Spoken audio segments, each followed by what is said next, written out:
Good afternoon everyone. Good afternoon. एक बार बताएंगे भाई, आवाज़ वगैरह सब कुछ क्लियर है अब तक? सभी को गुड आफ्टरनून। सभी को गुड आफ्टरनून।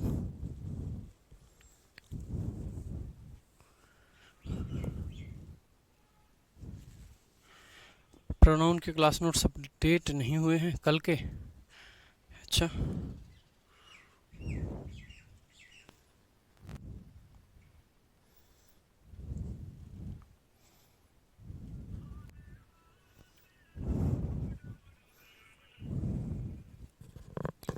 सर कल के प्रोनाउन के नोट्स अपडेट नहीं करे? कर देना सर, अभी टेलीग्राम पे भेज रखे हैं। चलो भाई, हो जाएंगे थोड़ी देर में अपडेट। कल से एक्चुअली मैं यहाँ पे हमारे स्टूडियो में इलेक्ट्रिसिटी का इशू था कल, शायद इसीलिए आपने देखा होगा कि शाम की किसी की क्लास भी नहीं हो पाई थी। तो पूरे में इलेक्ट्रिसिटी का इश्यू था, जिसकी वजह से नोट्स वगैरह भी अपलोड नहीं हो पाए। अभी जैसे ही जो सर हैं हमारे मैनेजर, वो जैसे ही आएंगे आपके क्लास नोट्स अपडेट हो जाएंगे। आपको 1% चिंता करने की ज़रूरत नहीं है, ठीक है? चलो भाई स्टार्ट करेंगे आज की क्लास। जैसे कि मैंने आपको कल ही बताया था कि आज की क्लास में सबसे पहले आके हम ये करेंगे कि आपके सामने कुछ क्वेश्चंस होंगे और आपको उन क्वेश्चंस में एंटीसीडेंट पहचानना है। रिलेटिव प्रोनाउन का एंटीसीडेंट आपको पहचानना है कि कौन से क्वेश्चन में क्या एंटीसीडेंट होगा, ठीक है? एंटीसीडेंट भाई क्या होता है, एक बार फिर से समझाना चाहूँगा आप लोगों को। एंटीसीडेंट का मतलब जो होता है मेरे भाई, वो बहुत सिंपल होता है। एंटीसीडेंट का मीनिंग होता है, एंटीसीडेंट का जो मीनिंग होता है वो होता है, जो रिलेटिव प्रोनाउन है वो अपना कोई मीनिंग नहीं होता उसका, उसको किसी और चीज़ से मीनिंग की ज़रूरत पड़ती है। जैसे कि कुछ सिंपल सिंपल एग्जांपल देता हूँ आपको, उससे आपको एंटीसीडेंट और अच्छे से समझ आ जाएगा। उसके बाद में फिर आपसे एक एक्सरसाइज जिसमें आपको एंटीसीडेंट पहचानने होंगे, ठीक है? करेंगे भाई शुरुआत यहाँ से। जैसे मैंने लिखा the boy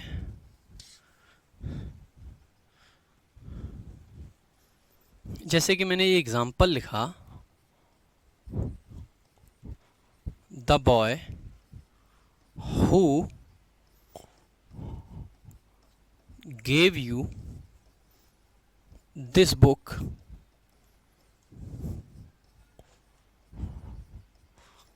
is my brother, ठीक है? The boy who gave you this book is my brother. ऐसे ही मैंने लिखा the man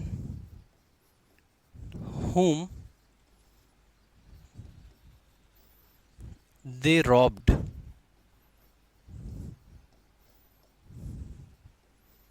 is very poor। देखो भाई, दो सेंटेंस मैंने आपके सामने लिखे हैं, दोनों को बहुत ध्यान से समझने की कोशिश करेंगे कि एंटीसीडेंट क्या होता है। रिलेटिव प्रोनाउन आप सबको मैं बता चुका हूँ, हु, होम, हुम, विच और दैट, ये होते हैं। तो हु आपका रिलेटिव प्रोनाउन है बेटा। हु आपका सब्जेक्ट का काम करता है, आप सभी लोग जानते हैं, कल ये सब चीज़ें समझा ही दी थी। अगर बेटा हु सब्जेक्ट है तो इसके लिए वर्ब क्या है? गेव। बेटा who gave you this book. अब हु तो वैसे तो क्वेश्चन पूछने के लिए आता है, लेकिन यहाँ पे क्वेश्चन तो नहीं पूछ रहा है। हमने कहा वो लड़का जिसने आपको ये किताब दी थी, इसका मतलब है हु किसी लड़के को रेफर कर रहा है। जिसको रेफर कर रहा है वो इसके पहले लिख रखा है नाउन या प्रोनाउन के फॉर्म में। तो जो रिलेटिव प्रोनाउन से पहले नाउन आ जाए या फिर जो प्रोनाउन होता है रिलेटिव प्रोनाउन से पहले, उसी को हम क्या कह देते हैं? उसी को हम एंटीसीडेंट कह देते हैं। क्या कह देते हैं? एंटीसीडेंट कह देते हैं। और एंटीसीडेंट का बहुत सिंपल मतलब ये होता है, रिलेटिव प्रोनाउन जिसको रेफर करे रिलेटिव प्रोनाउन जिसको रेफर करे वही होता है एंटीसीडेंट। रिलेटिव प्रोनाउन जिसको रेफर करे वही होता है आपका एंटीसीडेंट। तो आप कह सकते हैं कि द बॉय आपका क्या है? एंटीसीडेंट है यहाँ पे, ठीक है भाई? द बॉय आपका क्या है? एंटीसीडेंट है। ऐसे ही अगला क्वेश्चन देखेंगे। अच्छा, यहाँ पे हु की जगह पे एक बार हुम लिख लेना। क्या परेशानी हो गई?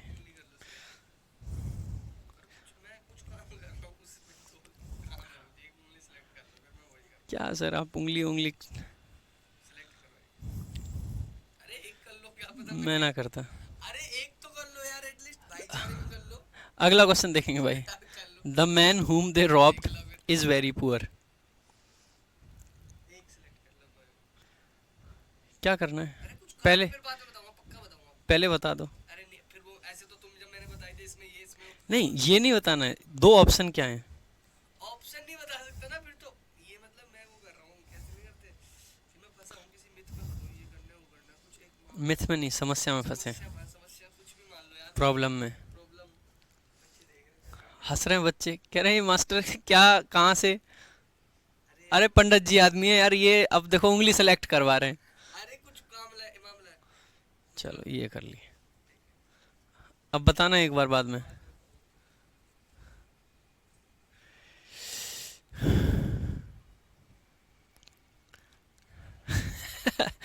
बच्चे कह रहे हैं उंगली तोड़ दो सर।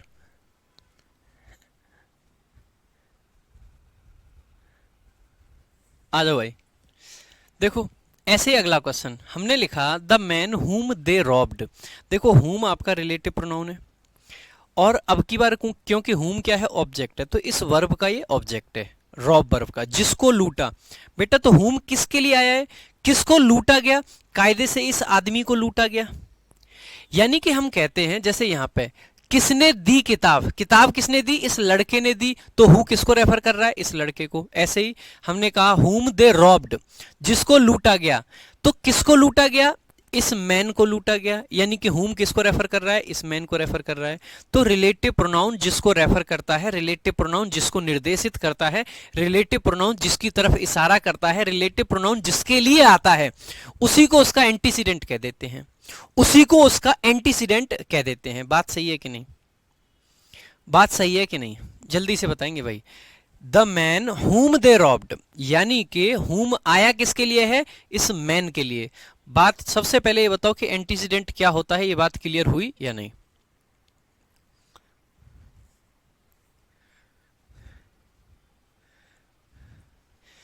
बात क्लियर हुई, एंटीसीडेंट क्या होता है। एंटीसीडेंट का मतलब होता है भाई रिलेटिव प्रोनाउन जिसके लिए आया। पता कैसे चलता है किसके लिए आया भाई, किसको लूटा गया, दे रॉब्ड, किसको लूटा, उस आदमी को लूटा, एक आदमी को लूटा, तो ये आदमी एंटीसीडेंट है। यहां पे कैसे पता चला कि बॉय के लिए आया है, हु गेव, किसने किताब दी, आपको जो किताब दी थी वो किसने दी, बॉय ने दी, तो बॉय आपका एंटीसीडेंट हो गया। ठीक है, अब भाई अगर ये बात क्लियर है तो एक बार जैसे कि अगली स्लाइड हम देखते हैं, इस वाले स्लाइड में देखेंगे। पहले हमने लिखा the lady whom we just saw is my aunt, वो लेडी जिसको हमने अभी अभी देखा है वो हमारी आंट है, चाची है। देखो भाई एक बात बताओ, whom किसके लिए आया है, वी जस्ट सॉ, हमने देखा किसको, सॉ का ऑब्जेक्ट है, इस वर्ब का ऑब्जेक्ट है, किसको देखा हमने भाई, इस लेडी को देखा। तो हम कह सकते हैं कि लेडी आपका क्या कहलाएगा, एंटीसीडेंट कहलाएगा भाई। क्या कहलाएगा, एंटीसीडेंट कहलाएगा। बात क्लियर हुई, एंटीसीडेंट कहलाएगा। ठीक है, आ जाओ एक बार पिछले वाली स्लाइड पे पहले चलेंगे, इस पे बाद में आएंगे, इस वाली पे। I met the doctor in Delhi who treated your mother. अब देखो बच्चों के बीच में क्या है, मिसकॉन्सेप्शन बना हुआ है। बच्चों को क्या लगता है कि अच्छा जो रिलेटिव प्रोनाउन से जस्ट पहले नाउन आ गया वही एंटीसीडेंट बनेगा। ये मिथ है बच्चों के दिमाग में, ये बच्चों के दिमाग में एक ऐसी चीज है जो जबरदस्ती से बिठा दी गई है, ऐसा होता नहीं है। अब आप पहले सेंटेंस को पढ़ेंगे, I met the doctor in Delhi who treated your mother. अब देखो अगर आप चीजों को ऐसे रट्टा मार के बैठे हो कि हु का मतलब है एंटीसीडेंट वो होगा जो इसके जस्ट पहले है, और इसके जस्ट पहले तो बेटा दिल्ली है, तो इस हिसाब से तो आप कहोगे दिल्ली आपका एंटीसीडेंट है। लेकिन बेटा आपको ऐसे नहीं देखना है, जो मैंने आपको कॉन्सेप्ट समझाया है उसके हिसाब से आपको चलना है। और कॉन्सेप्ट क्या समझाया है आपको, ये देखना है ट्रीट किसने किया। ट्रीट करने का मतलब है बेटा इलाज करना, किसने इलाज किया था, मैं उस डॉक्टर से मिला जिसने आपकी माता जी का इलाज किया था। तो बेटा इलाज किसने किया था, डॉक्टर ने। तो हु किसके लिए आया है, डॉक्टर के लिए, तो डॉक्टर क्या बनेगा, एंटीसीडेंट।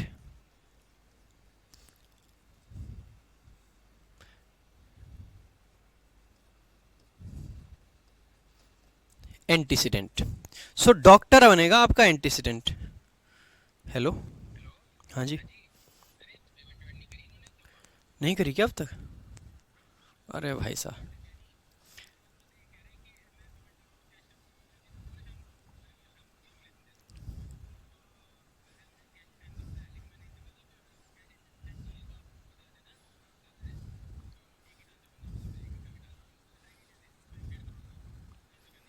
वो ऐड कर लिए इन्होंने?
अरे एक इम्पोर्टेंट कॉल आ गया था एक्चुअली, बुक प्रिंटिंग के लिए देनी थी तो उसका जीएसटी नंबर वगैरह देना था, उसका कॉल आ गया था इसलिए टाइम लग गया, माफ़ी चाहूँगा।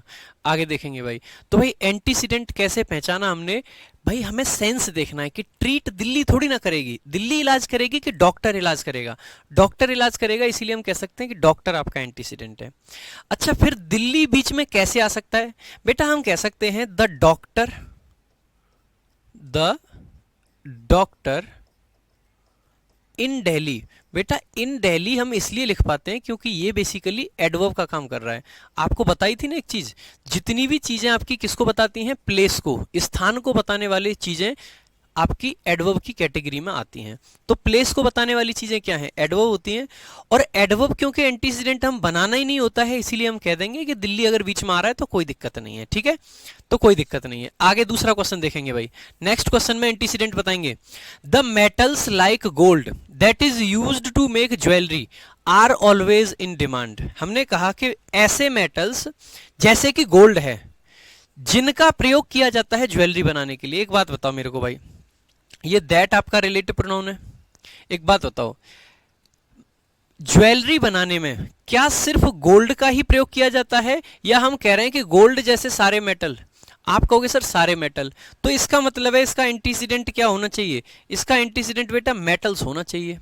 अगर मेटल्स होना चाहिए तो यहाँ पे इज का नहीं आर का प्रयोग किया जाएगा, क्योंकि अगर एंटीसीडेंट प्लूरल है तो वर्ब भी आपकी कैसी आएगी, प्लूरल आएगी। सो हम कहेंगे कि इसका एंटीसीडेंट है द मेटल्स, और किस तरीके के मेटल, लाइक गोल्ड, सोने जैसे, that are used to make, जिनका प्रयोग किया जाता है क्या बनाने के लिए, ज्वेलरी बनाने के लिए, वो आपके कैसे होते हैं, वो आपके हमेशा डिमांड में होते हैं।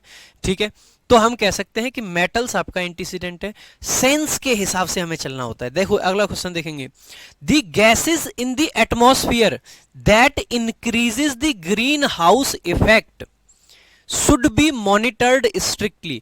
हमने कहा ऐसी गैसेस, हमने कहा गैसेस जो कि एटमॉस्फेयर में हैं, जो इंक्रीज करती हैं ग्रीन हाउस इफेक्ट को। एक बात बताओ भाई, ग्रीन हाउस इफेक्ट को कौन इंक्रीज करता है, एटमॉस्फेयर इंक्रीज कर रहा है या फिर गैसेस इंक्रीज कर रही हैं? तो आप कहोगे सर कि ये गैसेस करती हैं, तो इसका मतलब है यहां पे एंटीसीडेंट आपका ये गैसेस है, एटमॉस्फेयर एंटीसीडेंट नहीं है, क्योंकि ग्रीन हाउस इफेक्ट को एटमॉस्फेयर इंक्रीज नहीं करता है, ग्रीन हाउस इफेक्ट को इंक्रीज करती हैं गैसेस। तो हम कह सकते हैं कि ये जो दैट आपका रिलेटिव प्रोनाउन है, इसके लिए एंटीसीडेंट आपका क्या है, ये गैसेस है।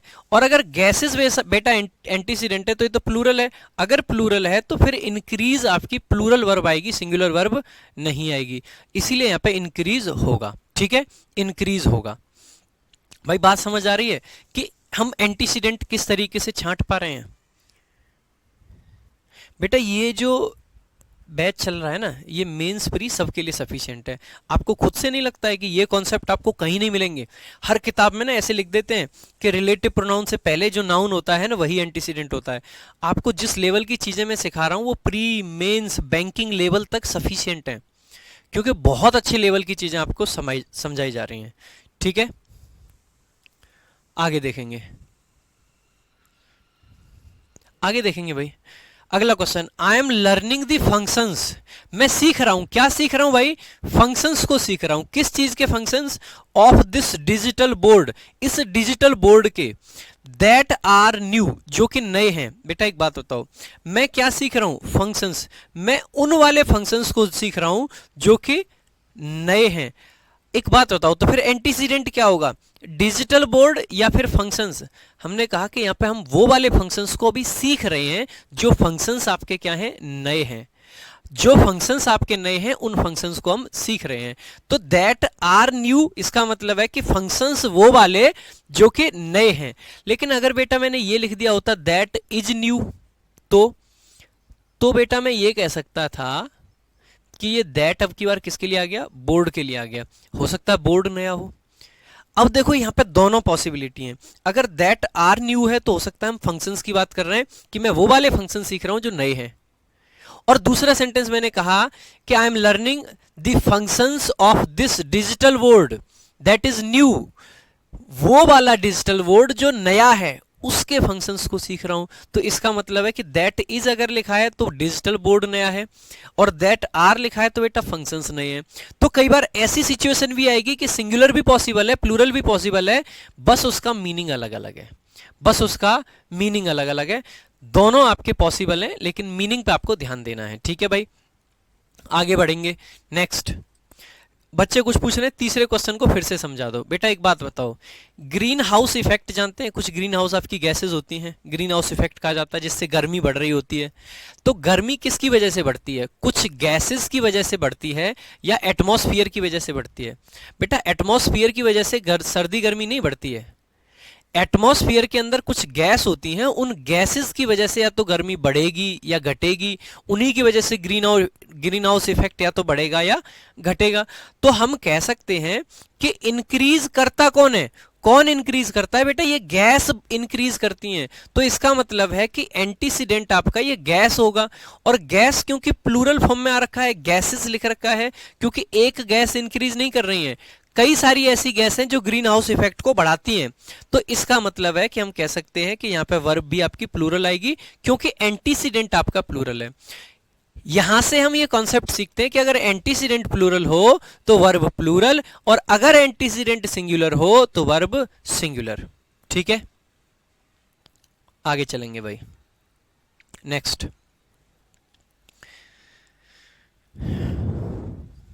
देखो भाई, we have very few journalist in India that can speak against the government. जल्दी से आंसर करेंगे भाई कि क्या इसका एंटीसीडेंट है। एंटीसीडेंट बताएंगे क्या है, जल्दी से आंसर करेंगे एंटीसीडेंट क्या है।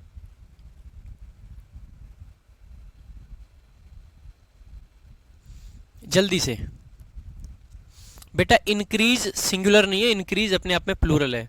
वर्ब में एस या ईएस लगा के उसको सिंगुलर करते हैं। घनचेक करो, ये सारी बातें आपको कितनी बार बताऊं, 80 बार बताऊं मैं?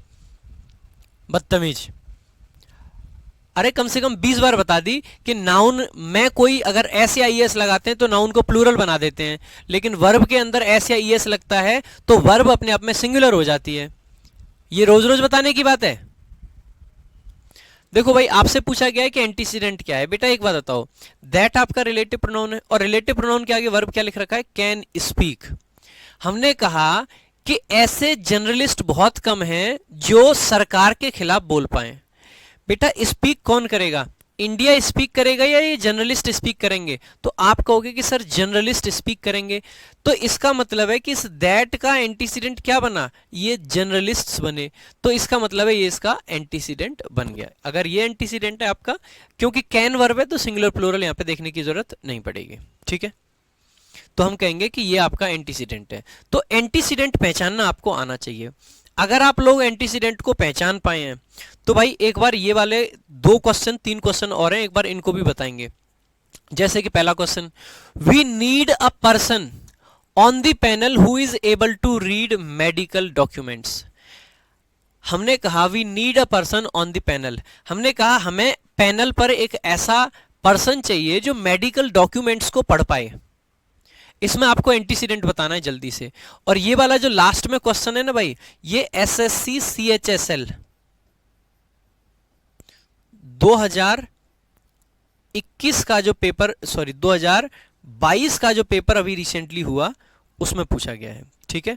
2022 का जो पेपर हुआ रिसेंटली उसमें ये क्वेश्चन पूछा गया सीएचएसएल 2022 में। अगर आप पहले दोनों क्वेश्चन को ढंग से देख पा रहे हैं तो आप आसानी से कर पाओगे। देखो भाई, we need a person on the panel, हमें एक पर्सन चाहिए और कहां पे चाहिए भाई? पैनल में चाहिए। Who is able to read, अब बेटा ये हु किसके लिए आएगा? पैनल एबल होगा रीड करने के लिए कि पर्सन?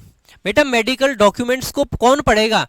पैनल पढ़ेगा कि वो पर्सन पढ़ेगा? तो आप कहोगे कि सर वो पर्सन पढ़ेगा। अगर पर्सन पढ़ेगा तो इसका एंटीसीडेंट क्या बना? ये पर्सन बना, इसीलिए हम कह सकते हैं कि ये आपका एंटीसीडेंट है, ये आपका एंटीसीडेंट है।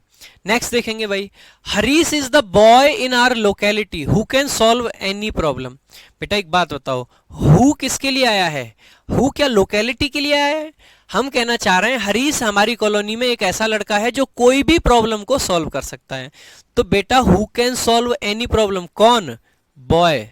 ये लड़का कोई भी प्रॉब्लम सॉल्व कर सकता है, तो एंटीसीडेंट द बॉय बन गया। अगर बेटा ये दोनों क्वेश्चन क्लियर है तो इस तीसरे क्वेश्चन में आपको एरर बताना है, जल्दी से आंसर करेंगे, क्या होगा करेक्ट आंसर। बढ़िया क्वेश्चन पूछा एसएससी सीएचएसएल में एरर डिटेक्शन का, रीसेंट एग्जाम में, अभी इसकी 4-5 दिन पहले आंसर की आई है, अभी 4-5 दिन पहले इसकी आंसर की आई है। इसको आंसर करेंगे कि इसका करेक्ट आंसर क्या होगा। एरर डिटेक्शन का क्वेश्चन था ये, इसको आंसर करेंगे तीसरे क्वेश्चन को। बेटा अगर इसको आंसर कर गए ना तो समझो कि रिलेटिव प्रोनाउन इसके बाहर कुछ नहीं है। इससे मुश्किल क्वेश्चन रिलेटिव प्रोनाउन पे तो एसएससी नहीं बना सकता। तीसरा वाला जो क्वेश्चन है, इससे मुश्किल क्वेश्चन एसएससी रिलेटिव प्रोनाउन पे नहीं बना सकता। सरनजीत बढ़िया भाई, बढ़िया। राहुल, महेश, प्रतिशोध,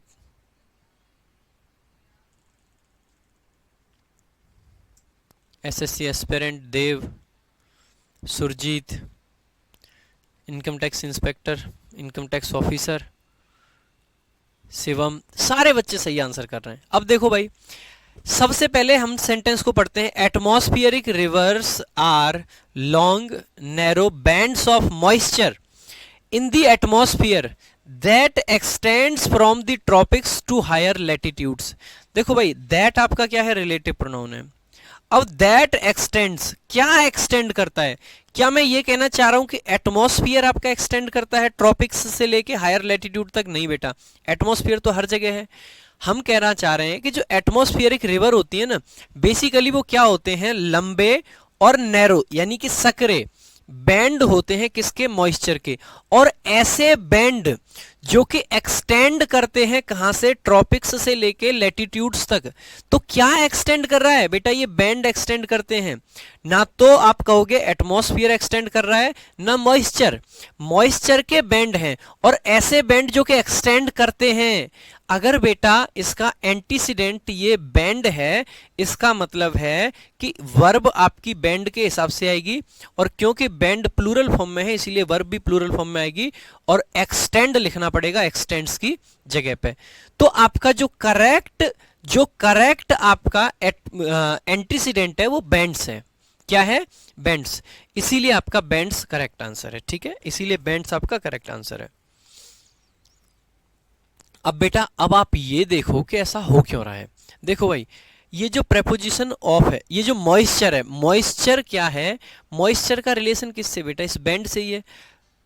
बैंड ऑफ मॉइस्चर्स, ये प्रेपोजिशन ऑफ इन दोनों को रिलेट कर रही है, तो दोनों आपस में एक दूसरे से संबंधित हैं।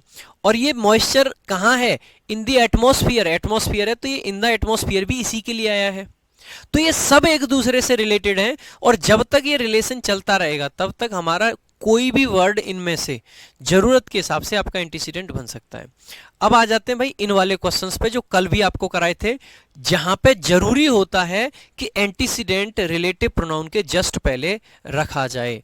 देखो भाई, ही gave his brother a book. अब देखो, गेव आपकी वर्ब है, और इस गेव वर्ब का ऑब्जेक्ट एक तो है हिज ब्रदर, जो कि हुम का रिप्लाई है। किसको दिया?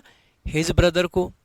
और दूसरा इस वर्ब का ऑब्जेक्ट है अ बुक, यानी कि ये भी ऑब्जेक्ट है जो कि किसका रिप्लाई है? वॉट का रिप्लाई है। अब आप खुद से देखिए, ये दो अलग अलग चीजें हैं बेटा। अगर ये दोनों अलग अलग चीजें हैं तो फिर ये वाला एंटीसीडेंट बन ही नहीं सकता है, क्योंकि जब भी एंटीसीडेंट आए, रिलेटिव प्रोनाउन आएगा, तो ऑटोमेटिकली इसका एंटीसीडेंट यही बन जाएगा। आपको कल ये बात अच्छे से समझाई गई थी कि अगर दो ऑब्जेक्ट एक वर्ब के आ रखे हों तो हमें वो वाला ऑब्जेक्ट पास में रखना पड़ेगा रिलेटिव प्रोनाउन के, जो हमें एंटीसीडेंट बनाना है। तो एंटीसीडेंट अगर ब्रदर को बनाना है तो बेटा ब्रदर को पीछे लेके जाएंगे, दूर नहीं रख सकते। ऐसा आपको लिखाया गया था कि अगर एक वर्ब के दो ऑब्जेक्ट हैं और उनमें से एक ऑब्जेक्ट क्या है? रिलेटिव प्रोनाउन का एंटीसीडेंट है, तो वो आपका पहले नहीं लिख सकते, उसको हमें बाद में ही लिखना पड़ेगा। तो इसको हमें ऐसे लिखना पड़ेगा, he gave a book, he gave a book to his brother, to his brother. और क्योंकि हु जो है किसके लिए आया है? इस ब्रदर के लिए आया है, तो ब्रदर को हमें पीछे ही लिखना पड़ेगा। तो he gave a book to his brother who is a teacher. Next sentence देखेंगे, he gave a book to his brother that he bought last week. बेटा अब एक बात बताओ, खरीदा किस चीज को गया होगा? भाई को लास्ट वीक खरीदा गया होगा या किताब को? तो आप कहोगे सर किताब को लास्ट वीक खरीदा गया होगा। तो बेटा फिर किताब को पीछे लाओ, क्योंकि दोनों ही अलग अलग चीजें हैं। ये एक अलग ऑब्जेक्ट है, ये एक अलग ऑब्जेक्ट।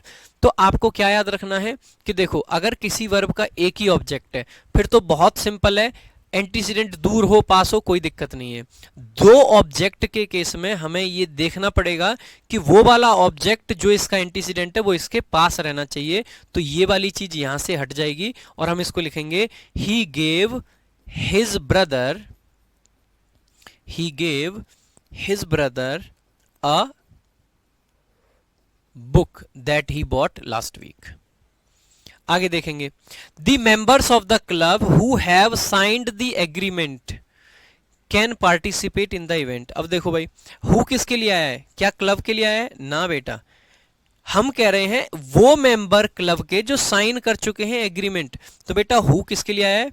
मेंबर के लिए आया है। और क्योंकि बेटा ये ऑफ तो खुद मेंबर के लिए आया, तो ये ऑफ अलग नहीं है। अगर अलग नहीं है तो फिर ये आपका मेंबर का ही पार्ट है, और ऐसे केस में ये पूरा का पूरा एंटीसीडेंट आपका बन सकता है। ठीक है, चलो भाई, ये एंटीसीडेंट की कहानी यही खत्म होती है। अब बढ़ेंगे भाई अगले कॉन्सेप्ट पे हमारा। ठीक है, अब आ जाइए, ये नया कॉन्सेप्ट है, इसका पहला क्वेश्चन आपके सामने है, who wins the election is going to have a tough job. Who wins the election is going to have a tough job, इस क्वेश्चन का आंसर करेंगे। इस क्वेश्चन का आंसर करने से पहले इस क्वेश्चन को मैं एक अलग स्लाइड में लिख के आपको समझा देता हूं। इस क्वेश्चन को लिख लेता हूं अलग स्लाइड में, फिर समझा देता हूं। Who comes first will get the prize. ठीक है, तो देखो भाई, सेंटेंस हमने कुछ ऐसे लिखा, एक सेंटेंस को समझा देंगे, बाकी सेंटेंसेस आप खुद से कर लोगे। हमने सेंटेंस कुछ ऐसे लिखा, हु कम्स फर्स्ट। हु, क्या सेंटेंस था, who comes first, first will get the prize.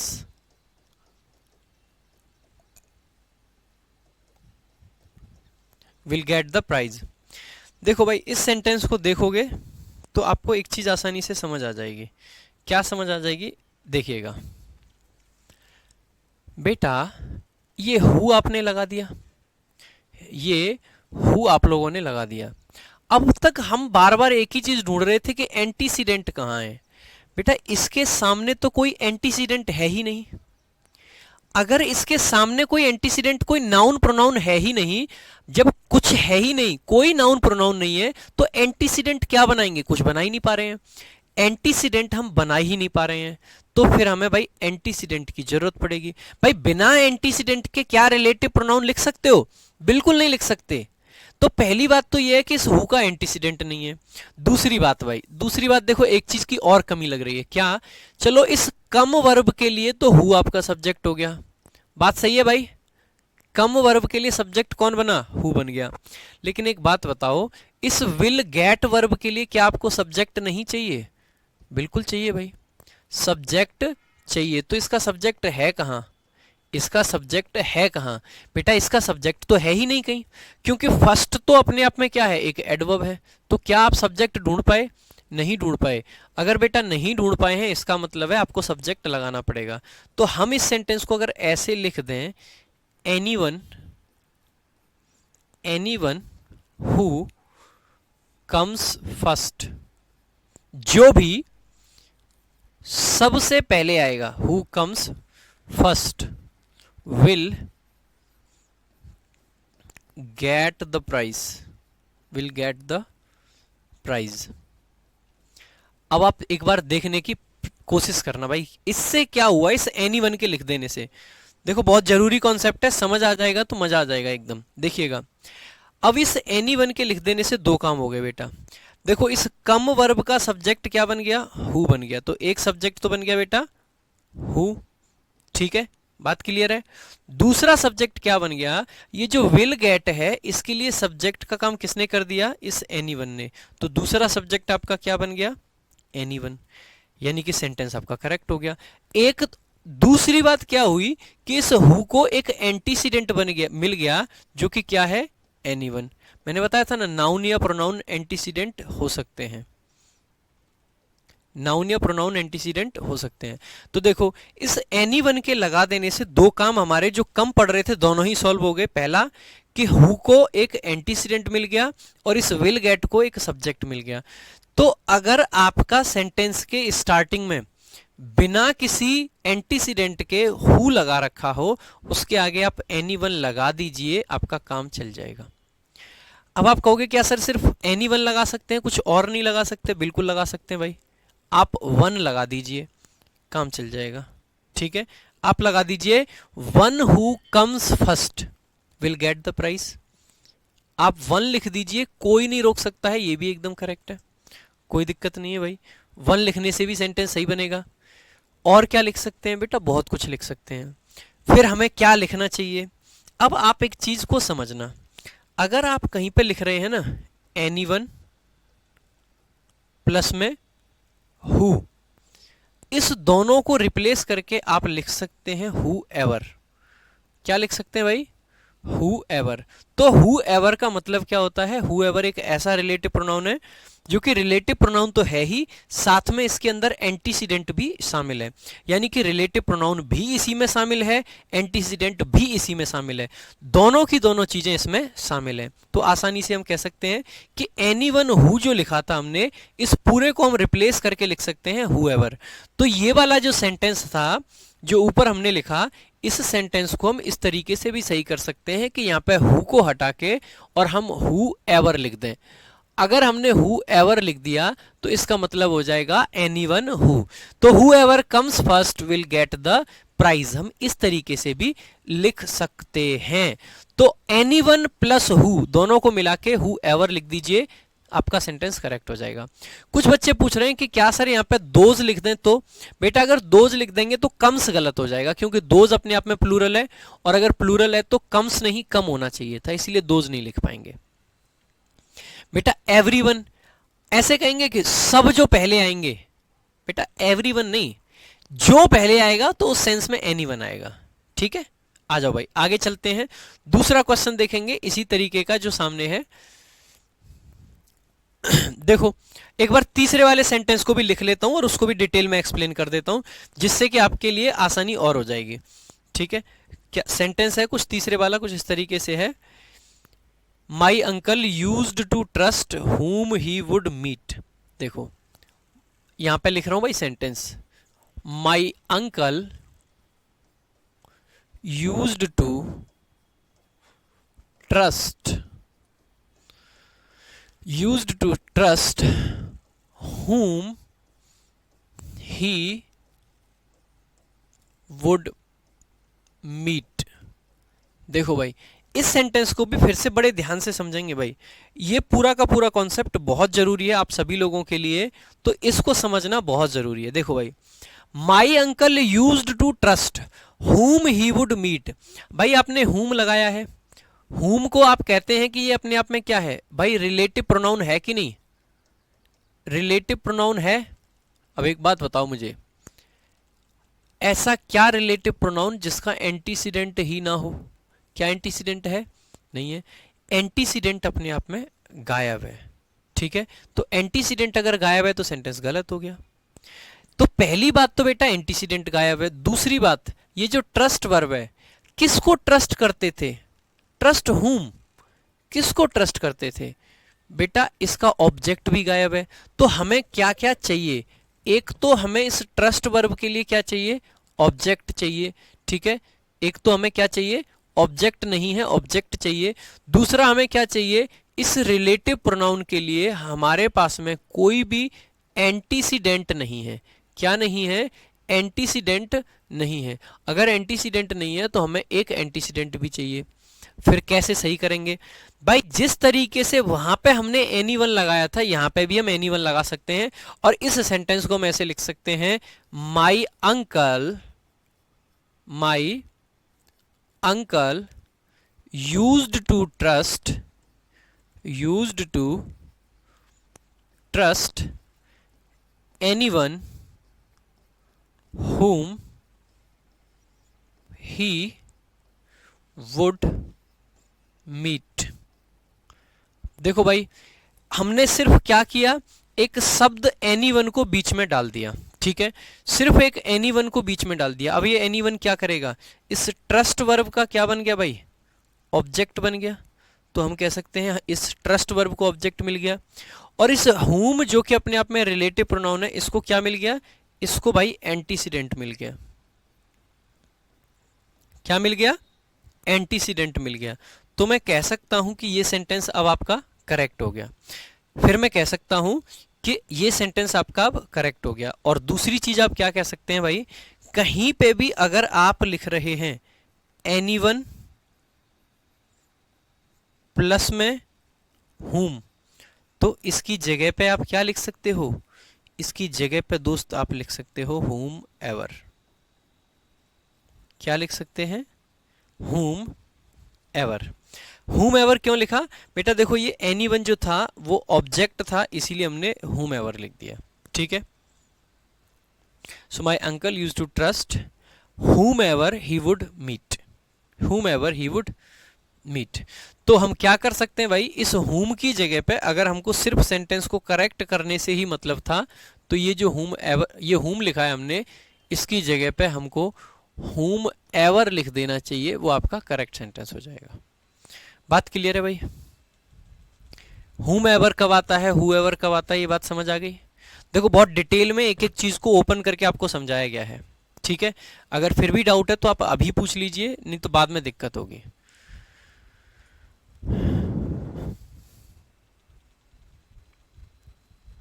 बेटा इनकम टैक्स ऑफिसर, पहले एक बार यहां सुन ले, पढ़ ले, है ना, बाद में फिर देख लेंगे।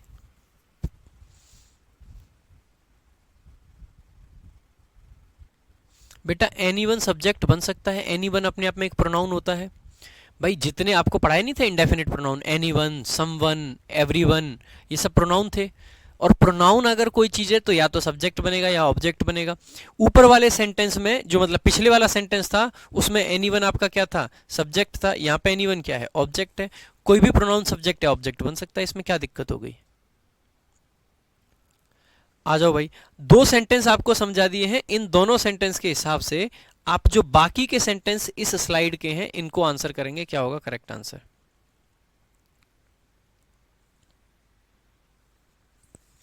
जल्दी से आंसर करेंगे।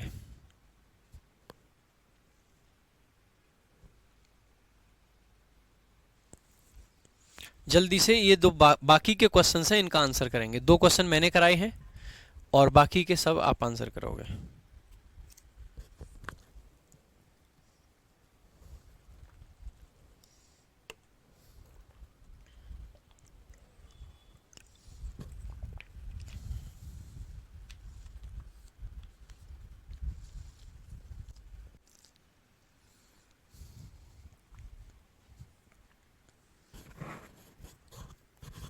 देखो, हु विंस द इलेक्शन, भाई वही दुविधा आपकी शुरू हो जाएगी यहां पे भी। कौन सी दुविधा? कि भाई विन आपकी वर्ब है, उसके लिए तो सब्जेक्ट हो गया हु, लेकिन बेटा इज जो वर्ब है, क्या इसके लिए कोई सब्जेक्ट है? नहीं है, क्योंकि बेटा इलेक्शन तो क्या है, ऑब्जेक्ट है विन वर्ब का। तो आपको फिर से दूसरी बात, इस हु का कोई एंटीसीडेंट आपको दिखाई दे रहा है? नहीं दिखाई दे रहा है। तो इसका मतलब है कि हमें एक यहां पे लिखना पड़ेगा एनीवन। क्या लिखना पड़ेगा? एनीवन। तो सेंटेंस हो जाएगा anyone who wins the election is going to have a tough job. दूसरा तरीका क्या बताया था भाई आपको, कि एनीवन ना लिख के आप इस हु की जगह पे हु एवर अगर लिख दोगे तो भी आपका काम चल जाएगा। तो who ever is the correct answer. Who की जगह पे हु एवर लिख दीजिए, आपका सेंटेंस सही हो जाएगा। ये मैंने अभी बता ही दिया कि यहां पे भी हु की जगह पे आपको हु एवर लिखना है, whoever. Next, my uncle use to trust, अभी ये बताया था यही डिटेल में। तो यहाँ पे हुम की जगह पे आपको क्या लिख देना है, हुम एवर। ठीक है भाई, पूरे पूरे डिटेल में समझा रखे हैं, ये आगे देखेंगे। You should not believe which he tells you, you should not believe which he tells you. तो ध्यान देंगे भाई, यहां पे भी हम क्या कर सकते हैं। अब देखो यहाँ पे एनीवन तो नहीं लिख सकते विच के पहले, लेकिन एक बात बताओ, विच आपकी रिलेटिव प्रोनाउन है और रिलेटिव प्रोनाउन के पहले एंटीसीडेंट तो गायब है। बिलीव तो आपकी एक वर्ब है, शुड नॉट बिलीव लिख लेना, बिलीव्ड नहीं। ये टाइपिंग एरर रह गया एक।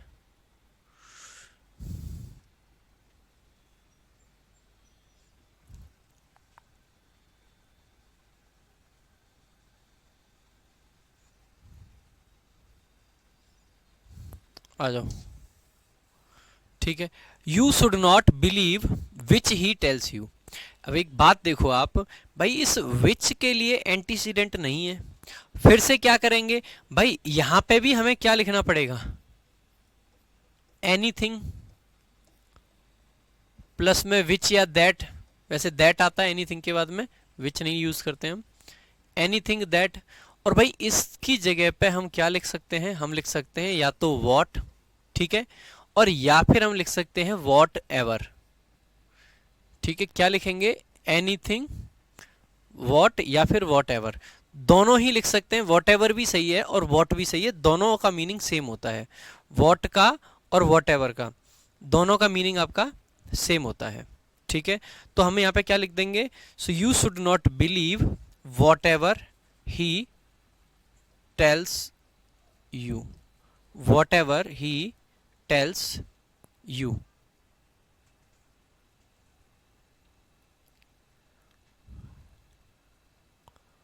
बफरिंग हो रही है क्या?